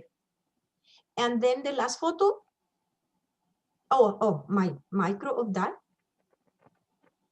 And then I lend a photo from Lucie Sivarovac. She's an expert from Europe about cross fungi and polypores. So you can see what's the final aspect of the polypore besides the white rhizomorphs. It's beautiful. It's very delicate too. And it's a polypore. Good. Now, I have this one, which I found in Wells Mills or Franklin Parker. I found it 3 times already. And Tom Bigelow helped me to identify it. It's called Fibroporia Radiculosa. It used to be called Anthrodia before. This one grows on pine wood, and it has rhizomorphs. And there is something really incredible about this Fibroporia Radiculosa because it shows an unusually high tolerance to copper. But the reason why it remains a mystery. So this copper is used as the major biocide used in formulations of new preservatives to inhibit fungal decay. So this doesn't mind this this resupinate polypore doesn't mind growing on treated wood. Treated wood like utility poles, cross arms, rare weight sleepers, marine pilings, etc. And it's a very, it used to be rare, but after the 50s, it was reported to be widely distributed and fairly common in eastern USA and occurs primarily on softwoods. And it's a beauty. I only have one photo, nothing else there? Okay. Yep, that was the only photo. Oh, okay, okay. Okay, I have another resupinate polypore. This is another beautiful, my photo is not the best. I'll show you details at the end. Can you make it a little bigger? Yeah. Yeah. See, everyone see the name first? Oh, yes. It's called Polyporia Radiculata. I don't know the explanation, the meaning of the name, but there is something really beautiful to it. It's very delicate, and the pores almost look like caps. And sometimes you'll see that in the last photo. It's like little caps surrounded by a loose hypha at the beginning. And when it's more mature, they come together. That's some of the micro that I did. I found only one spore. Can you make that bigger? No, I don't think so. Oh, yeah. You can see what I am trying to tell you. You can see like individual pores, caps, like, but it's really pores. And around the pores, the loose mycelium, the loose hypha. It has a beautiful aspect. It's good. And then this is the last one. It's another resupinate polypore. And I found it already 2 times. And I found it in Chatsworth on a pile of oak, old pieces of oak. And there are 2 species of this one, and the name is Perenniporia. There are 2. So one is called Perenniporia tenuis, and the other one is called Perenniporia tenuis variety pulchella. Mine is pulchella, which has a darker color. The yellow is more intense. The other one is tenuis, the color is lighter. It's a very small polypore. And yep, that's it. All right, great. Thanks, Marcel. How big was that fruit body of that last like one? 2 inches. Oh, okay. Small. Yeah. Thanks. All right, Susan. Right. Yeah, this is Innonotus hispidus, which for you folks who are near the New Jersey Pine Barrens, this is one of my favorite mushrooms to dye with because it's not only a really good dyer, but it goes on and on and on. You can do multiple baths. It won't come out until it's been cold and wet. So late August maybe, but usually September and into October is the best time to collect it. And it's always on living oak trees. It's, I guess, a pathogen parasite on the oak trees. And I used to find it a lot, Packham Pond area and all over the Pine Barrens. This is about the stage I like to pick it in for the dyeing. If it goes black eventually, and when it starts to be less yellow underneath and more kind of orangey, darker, that's a little better for the dyeing. But when it goes black, it weakens dreadfully. I mean, it's really not worth collecting. So anyway, any of you who are into dyeing and live near the Pine Barrens, or when you go down there for a foray, there's another picture of it. Yeah, this is after it's taken off. It's kind of like cutting a piece of meat in the middle when it's the best color inside for the dyeing. Oh, and the next picture after this, it's very hairy on top. This is the main color of this sweater is from the Inonotus hispidus, the kind of a burnt orange color. This here? Brown color on this sweater is from that mushroom. It's beautiful. So if you harvest it when it's still like orange color and you dry it like that, well, can you keep it and preserve it? Yeah. Oh yeah, one of those boxes back there, there's some that are even 15, 20 years old. But I have to say, to get this kind of a burnt orange color, you need to pick it at the right stage, which is usually mid-October to mid-November. And, you know, a lot of that's the weather, when you get enough rain for it to come out, but not so much, you know, if it came out in September, by the time you get it in the end of October, it's going to be black already. And it will winter over, but it's too black by that point. But if you get it at the right stage, you can get 8 baths out of it. Wow, it's beautiful. Your knitting is fantastic. Yeah, this is one of my better designs. How do you extract the color from the mushroom? If you want to get into the dyeing, get Luke to make this a separate subject. Oh, okay. That's a beautiful that.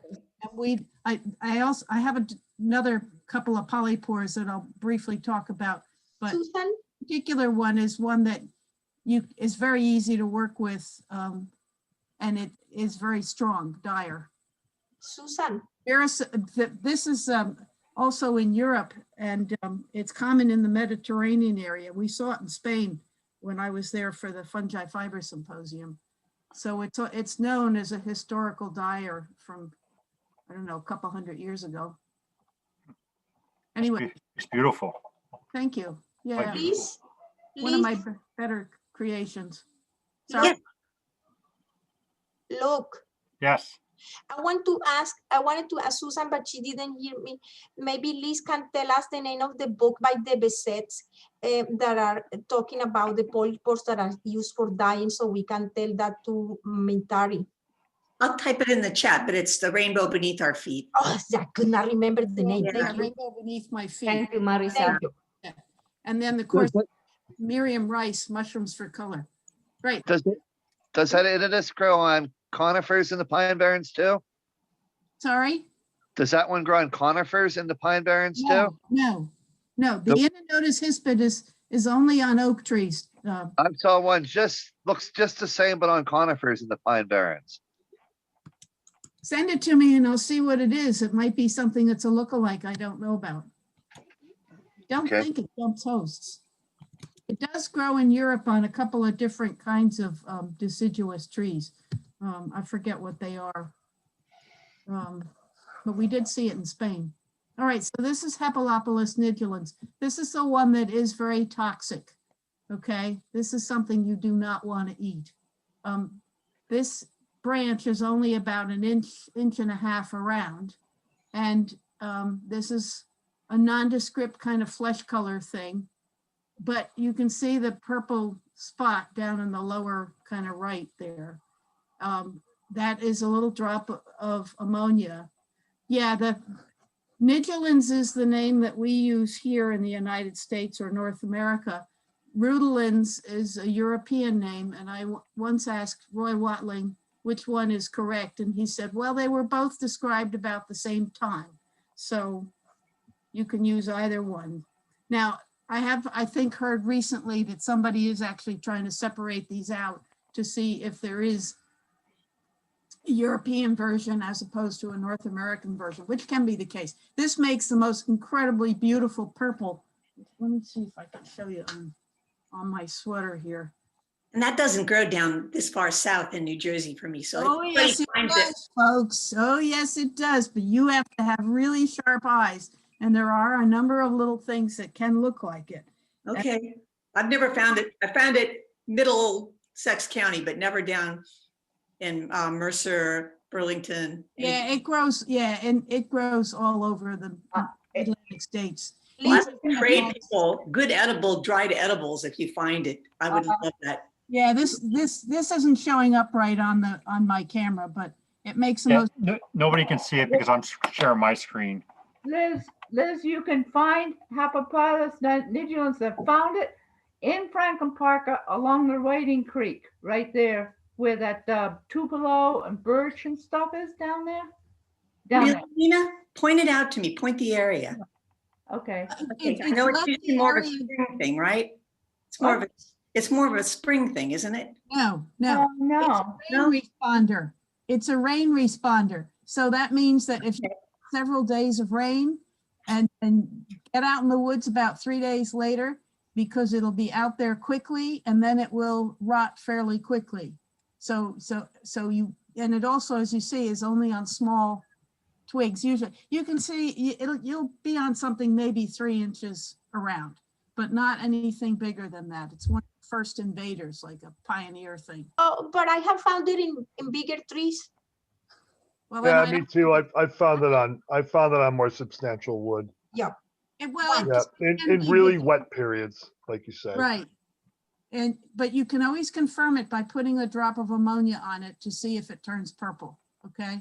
And Ammonia or KOH? Well, KOH, for some of us, we don't carry KOH. We might have household ammonia. Yeah, it might be both actually that causes the purple reaction. Right. Yeah, they're basic. But the purple dye is very good, and it's also fairly color fast, more so than some of the other fungi. Another place where we have found it as a club is Lake Occoton up in Stokes. Yeah. Also, Thompson Park as well. It grows all over New Jersey, folks. Yeah. The woods there. Finding it. Okay, do you want to tell us about this last one, Sue? Right, this is Phaeola schweinitziae. This is a good picture of it, but it's I think Tom Vogt used to call it a butt rot. It always is on the roots of conifer trees. I used to think just white pine, but up here it grows on spruce as well as tamarack or larch. It varies a lot from young to old, and it can stop growing and then start growing again out on the same fruit body. I particularly like it for the dyeing when it's yellow like this, because it's a more clear, intense yellow for the dyeing. Anyway, it's all over New Jersey. Another thing that you just have to have sharp eyes. It also dries really easily. Oh, and the colors it makes, I'm sitting on the sweater. This sweater is mostly dyed from that mushroom. The brown is with copper, the green is with iron, and the yellows are with alum. And the kind of khaki color was also with iron. A lot of years ago. Oh, this sweater is 20 years old. Cool. All right, well, thank you, Susan. Mm-hmm. All right, Nina and John Burkhart. Okay. Oh, am I on? Yeah. Yep, okay. you're on. Okay, this is this used to be in our Bomatopsis, but it isn't now. And it's called went away the damn name. What was it? Lomyces black. It is. Help me. Loiomyces fractypes. Yeah, we found this at Crystal Lake, where we went on a foray last year. And it's a little polypore. It's got it's very small. Okay, and then the rest is these are Bomatopsis, and there's two types. One is the imperfect, and one is the perfect. So that's the imperfect. That's the one that's the animals. And then the other one, that's the perfect one. That's the telomorph. Yeah, that's pretty interesting. I've never seen the imperfect one. Is Bomatopsis biennis then a depreciated name? No, I don't think so. No, the Oh, one on top, that's the old name for the animal. Oh, I see. There's two different stages, so there's two different names. Correct. And this. Okay, thank you for clarifying. Yeah, this was found quite a while ago in Harrison Woods when Susan was with us when we found this, and Jean Varney. I couldn't figure out what, and Jean Varney put a name to it. So and then that's the perfect one. So you got the two different stages, different types of the same mushroom. But they used to have different names, but now they're all the same name. Great, thank you. Or did they? Is it true that it was a different name because people just didn't associate them? They just thought they were different mushrooms, and then as they've figured it out, they kind of go to the perfect stage mushroom name. Yeah, that's yeah. Don't they have a new rule that it's always that it always carries the name of the teleomorph? Yeah. Yeah. Okay. What does perfect stage mean? It's another way for teleomorph, and the imperfect is anamorph. It just means, well, the imperfect is like the cell dividing. It doesn't put out. It doesn't have the mixture of genetic mix, and the telomorph is like two different. Telomorph is sexual. Yes. And the anamorph asexual. Yeah, right. That's it. There you go. All right, great. Thank you very much, John and Nina. All right, and then so we saw Dorothy stuff. So Kay. You with us, Kay? Yes, I'm here. I'm here. Well, I had I went to INET to see, and so I pulled up everything that said was in the Polyporales, and it was a ton of stuff. And some of my favorite things are Marulioid and Phlebias and stuff like that. And then after I put all those together, I was like, well, maybe that doesn't count as a polypore, you know, so you guys can help me. But I just like this one. If you zoom into that, the Sporasis, it was very nice. I mean, I don't see these too often, but somehow I got a pretty nice picture. This is in Polyporales? Yeah. Huh. Interesting. Well, on INAT it was. Yeah, it's not a. They're probably right. Well, so I wasn't looking at the pores. This is not a polypore. Wait, I'm drawing a blank. Isn't Sporasis, aren't they steroid? I think there's a difference between Polyporales and Polyporaceae. Polyporaceae is a scientific name, and it excludes some things. No. Polyporaceae is the order. Order, and the family is Polyporaceae. Yeah. So you know what this actually means? You know how I was talking about at the beginning, how there's poroid fungi and all these different orders? The reverse is also true. There's also non-poroid fungi in these polypore groups. Okay. Well, what about, okay, let's move on and look at some of my faves. Like the Marulioid and the Phlebias and things like that. Oh, I had the Abortoporous also. This was a really nice one. You pull that up. I think that was from last year. A perfect one. And it was with a whole huge stump log thing covered. It was amazing. It was quite impressive. Wow. Oh, there it is. Wow. Yeah, was that? I think it was in Pelham Bay, I think. Yeah. Yeah, that's impressive. All right. So okay, then. Oh, go ahead. I'm sorry. So the what? Okay, but this is not a polypore. Well, see, that's the thing. I pulled it out of the Polyporales. And what about the Phlebia, the Marulioid things? No, they're not. They don't belong in there. They're not polypores either.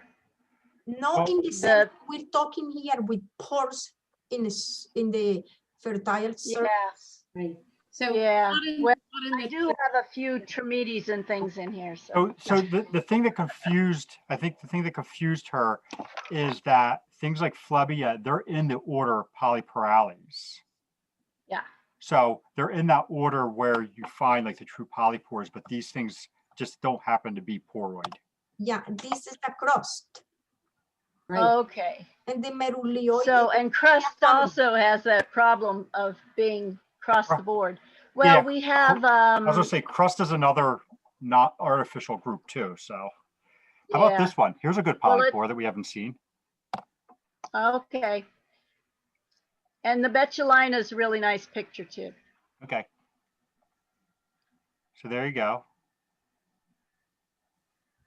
Yes. Do you want to say the name? That was a pretty one. That was a pretty one. Okay, so this one is Daliopsus Confragosa.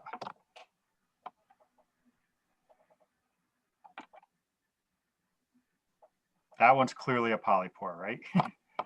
And I guess the name comes from Daedalus and Icarus, who were with the, Yeah. they were the Somehow. Minotaurs, maze and escaped. Pores. Yes. Yep. Yes. All these maze-like pores on here. All right. Cool. Yeah, there's another species, Daedalius, that grows on oak, and that Daliopsis means it looks like Daedalius, but it's not the same species. Look at the that one, yeah. Yeah, the Daedalius is based on the maze, and the Daliopsis it looks like the one that's based on the maze. It's basically. All of these Tremedy types, you always have to look at the underside because they'll surprise you when you first start looking at them. It's like, who knows until you turn it over.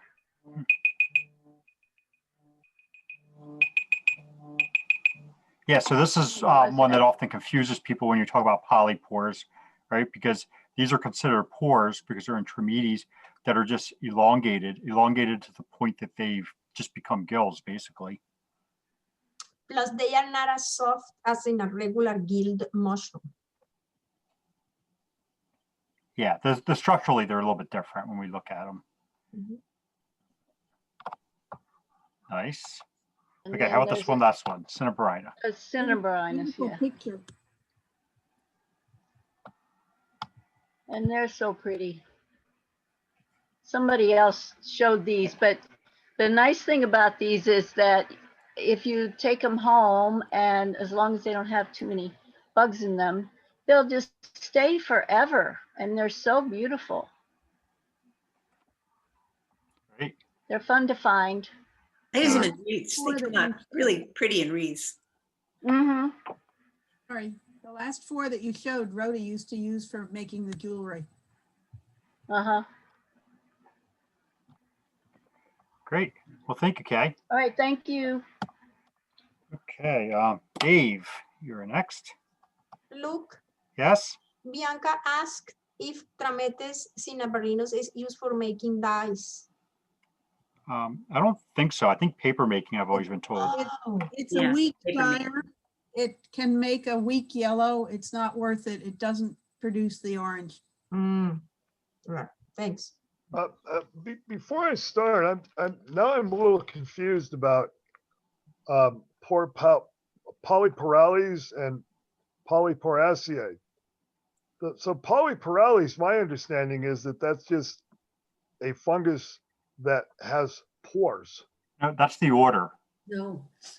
Polyporales is the order. Polyporaceae is the family. So it's just two different levels in the hierarchy. Yeah. Oh, okay. Well, thanks. Okay, I honestly didn't know that. All right. Go with my stuff then. Thanks.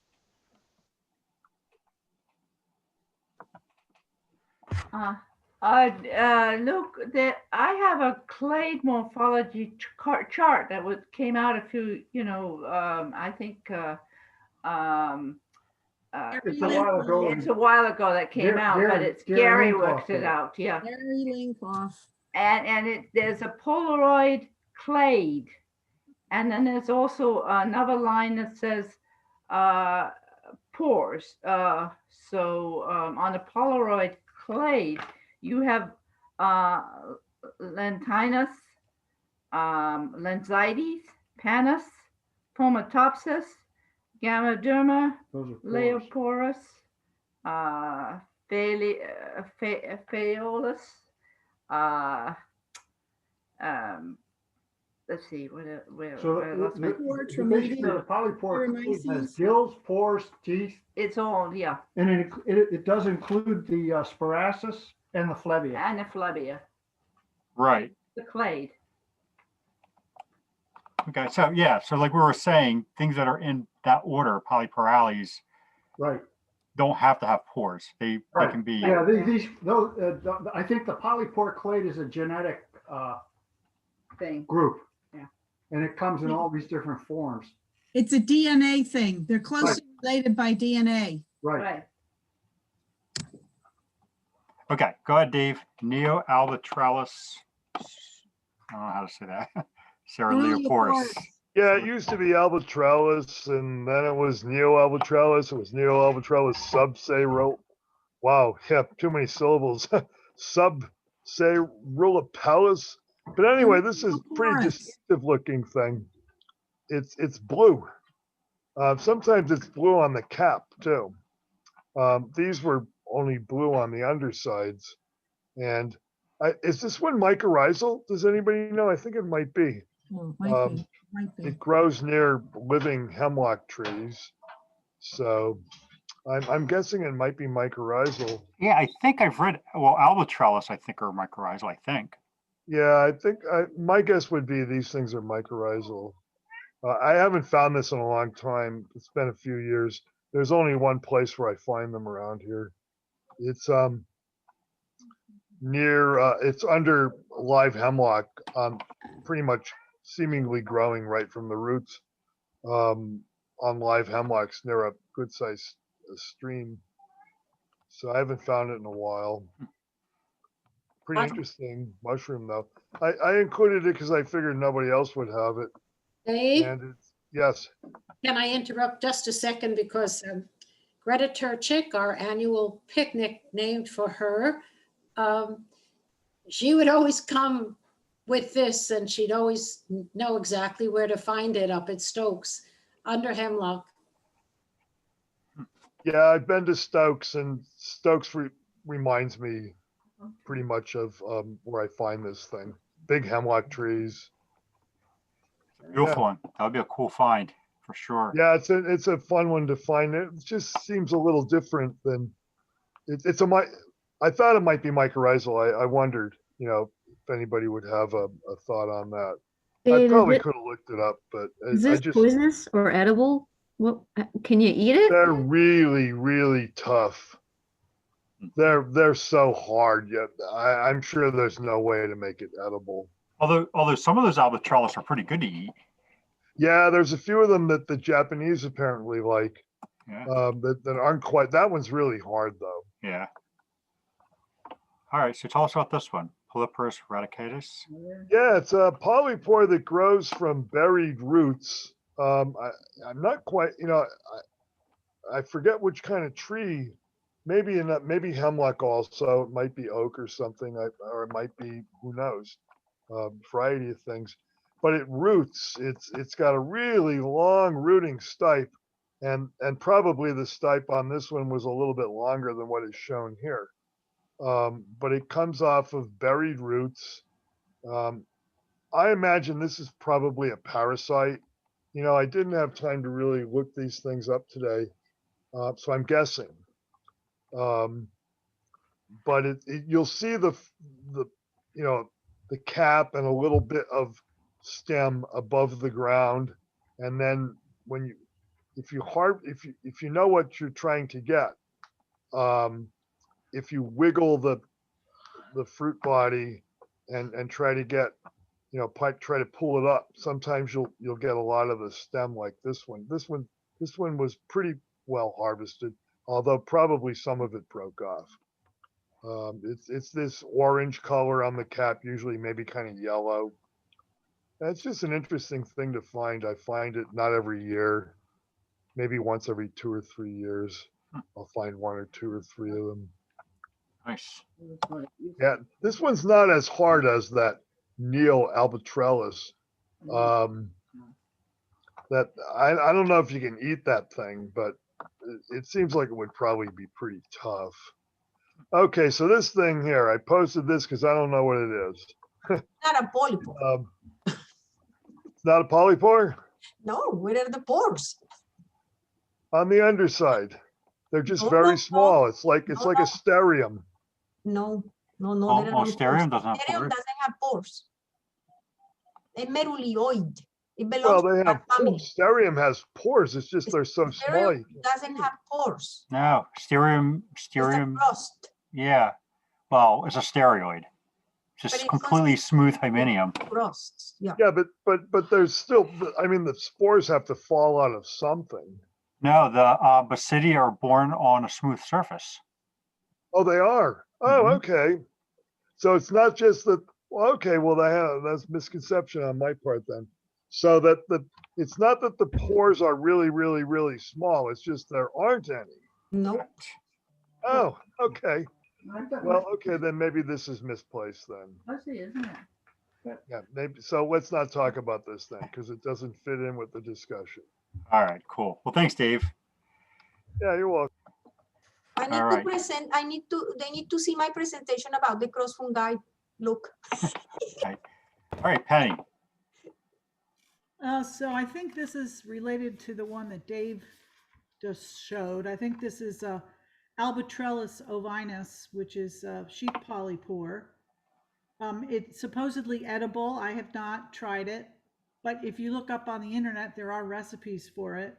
It is mycorrhizal, found under conifers.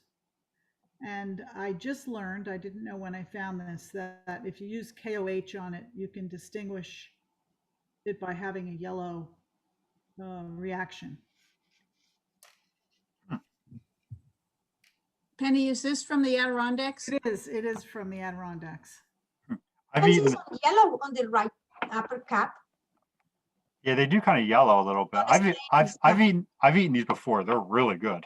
Are they? Yeah. How did you eat? How did you eat? I just sauteed them up.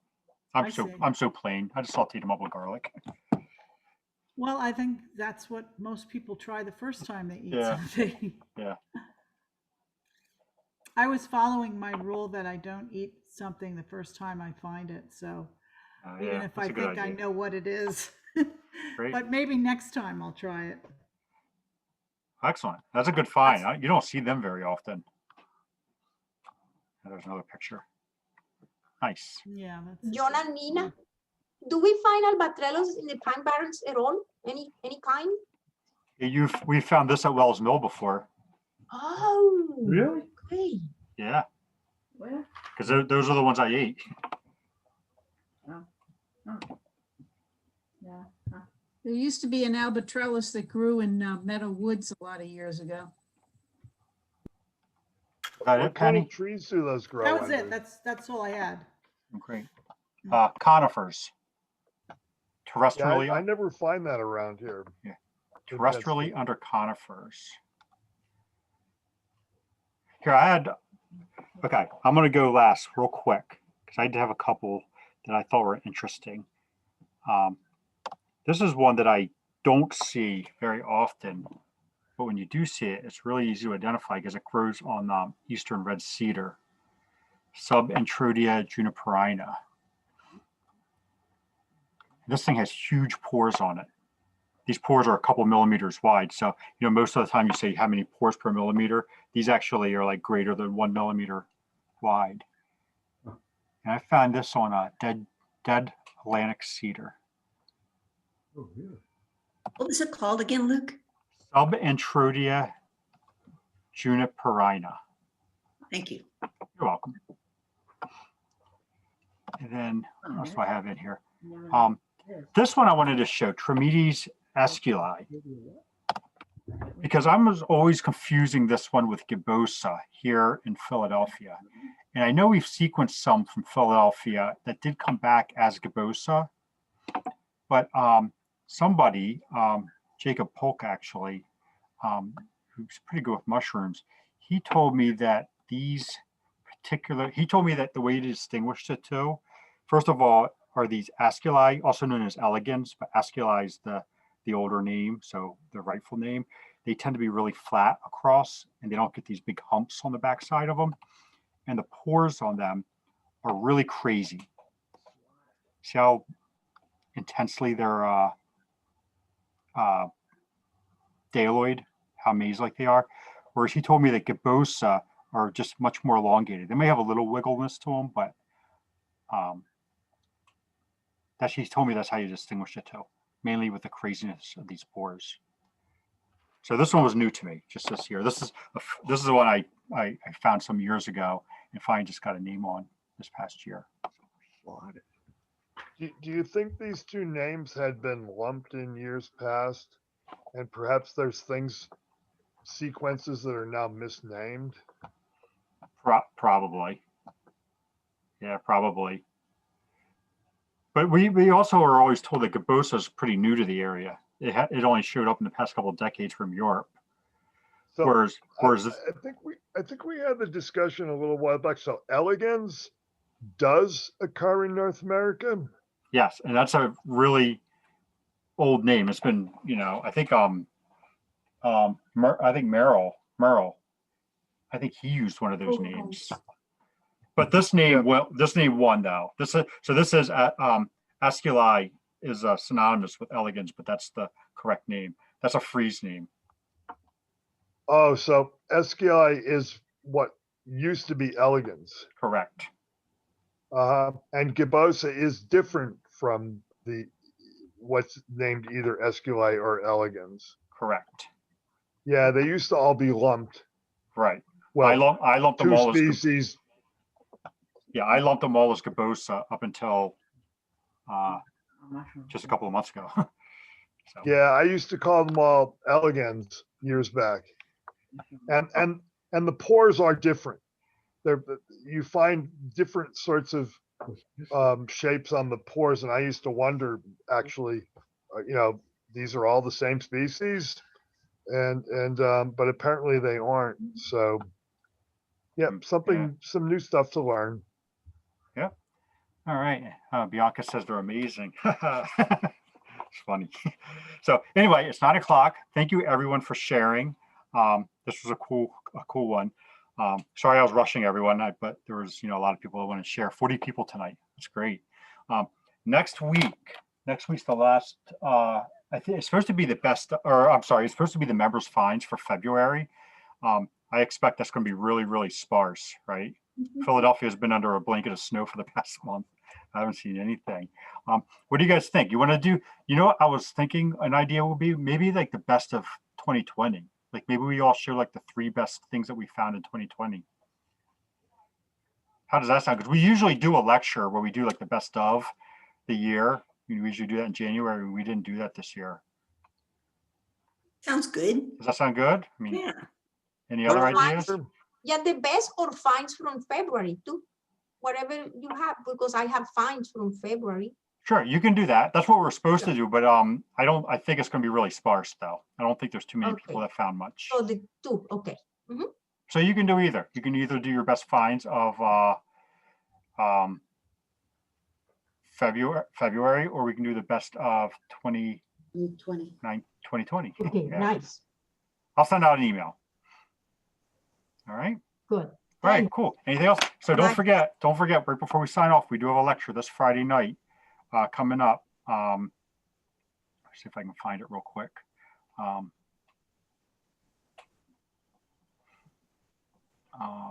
Sorry. So it's this Friday at 7 o'clock. Talk about truffles. And it is, Underground. pull it up so I say it the right way. Patty Kaishan, The Science Underground, Mycology as a Queer Discipline. So that's this Friday at 7 o'clock. All right. And I'm going to sign off with that. All right. So good night, everyone. Have a great night, and I'll see you. Bye. Thank you. Good night, everybody. Good night, everyone. Good night. Thanks. Good night. Thanks for having me. Take care. Thank you. Have a nice night. Thank you Good very night. much.